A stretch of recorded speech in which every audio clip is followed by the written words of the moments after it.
আসসালামু আলাইকুম রহমতুল্লাহ। আলহামদুলিল্লাহ, সমস্ত প্রশংসা আল্লাহ তাআলার জন্য, যে মহান রব্বুল আলামিন আমাদের সুস্থ রেখে আজকে সকালের সময় ফজরের পর হাঁটা চলার জন্য তৌফিক দান করেছেন। এই দেখেন সকালের পরিবেশটা।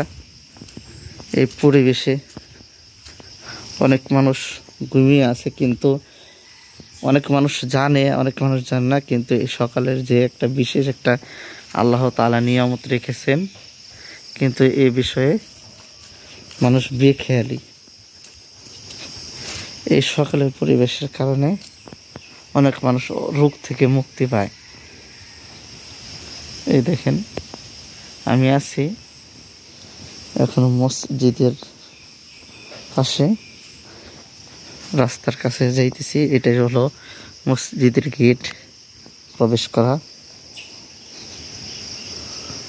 এই দেখেন, এটা রুট, এটা রুট।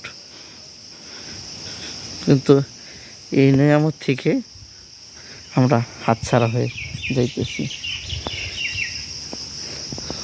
আল্লাহ তাআলা আমাদের প্রত্যেকটা কাজে যে কতটুকু নিয়ামত রেখেছেন, এটা যদি আমরা একটু চিন্তা ফিকির করতাম, তাহলে আল্লাহ তাআলা আমাদের প্রতি খুশি হয়ে যাইতেন। কিন্তু আমরা চিন্তা ফিকির করি না বিধায় আমাদের অনেক মুসিবত এসে যায়, মন মেজাজ এগুলো ভালো থাকে না। কিন্তু একবার চিন্তা করে দেখবেন যে আজকে যদি আমি মারা যাই, সবই পড়ে থাকবে, সব কিছু সবার মতো চলাফেরা করতে থাকবে, কিন্তু আমার এগুলা বন্ধ হয়ে যাবে। আর আমাকে ওই নিয়মে বাসতলায় বা গাছতলায় বা খোলা ময়দানে দাফন করে আসবে।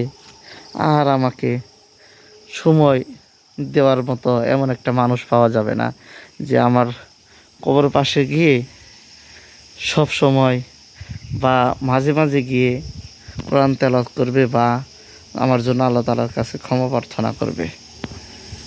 এটা আমাদের দুনিয়া থেকে অর্জন করতে হবে। যাদের কবরে মাঝে মাঝে দোয়া করা হয়, তিনারা ওইভাবে সন্তান বা ওইভাবে আমল করছে বিধায় আল্লাহ তাআলার এই নিয়ামতটা ভোগ করতে পারতেছে। আল্লাহ তাআলা আমাদেরকে সঠিক বুঝ দান করুক। সকলে বলি আমিন। আরেকটা মেসেজ হলো, আপনারা আজকে এই শনিবারের দিন বিশেষ করে ভালোভাবে আপনারা আমল করবেন। গতকাল শুক্রবার চলে গেছে, অনেক এই জুমা নামাজ আদায় করছেন। ইনশাল্লাহ এই আমরা প্রত্যেক দিন 5 ওয়াক্ত নামাজ সময় মতো জামাতের সহকারে আদায় করব। আল্লাহ তাআলা আমাদের আমলগুলোকে কবুল করুক। সকলে বলি আমিন। ওয়া আখিরু দাওয়ানা আনিল হামদুলিল্লাহি রাব্বিল আলামিন।